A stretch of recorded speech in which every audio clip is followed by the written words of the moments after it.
Indian কাঁথা বললাম তার কারণ আমাদের বেশিরভাগ পাটযুক্ত কাঁথা ইন্ডিয়াতেই তৈরি হয়। তো অন্যান্য জায়গা হয় কিনা আমি বলতে পারবো না। তো আমাদের ইন্ডিয়াতে বেশিরভাগই পাটযুক্ত কাঁথা তৈরি হয়।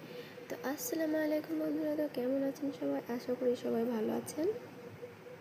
তো আমিও ভালো আছি। তো আজকে আবার একটা আপনাদের সামনে নতুন ভিডিও নিয়ে চলে এসেছি। আজকে আমি এই বাচ্চাদের ফুল তোলা কাঁথা কীভাবে করবেন, মানে মেশিনে সেলাই করার পরে কীভাবে ফুল তুলবেন সে সম্পর্কে আমি কিছু বলবো। তো চলুন ভিডিওটা শুরু করা যাক।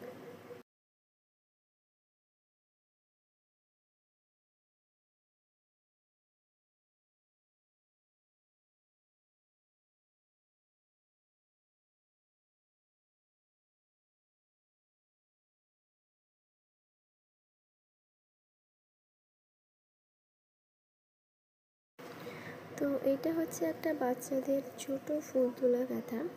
এই কাঁথাটা আমি নিজে মেশিনে সেলাই করেছি।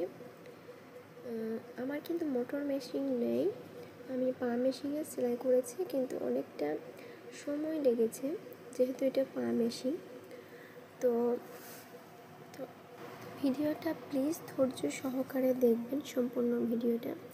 এই কাঁথাটা একটা ইন্ডিয়ান কাঁথা বললাম তার কারণ বেশিরভাগ পাটযুক্ত কাঁথা ইন্ডিয়াতে তৈরি হয়।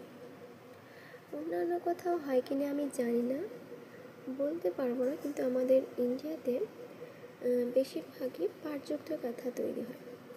তো এই কাঁথাটার মেঝেটা হচ্ছে সাদা এবং পাড়টা হচ্ছে লাল।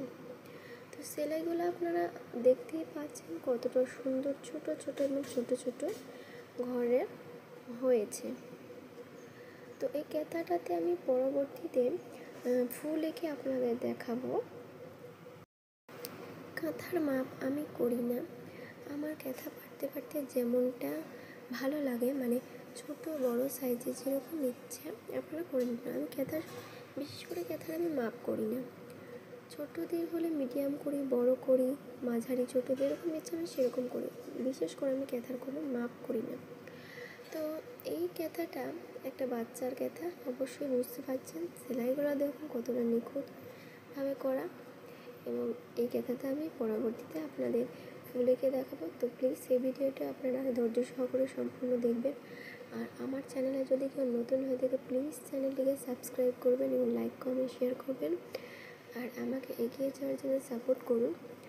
তো প্লিজ আপনাদের একটা সাপোর্টই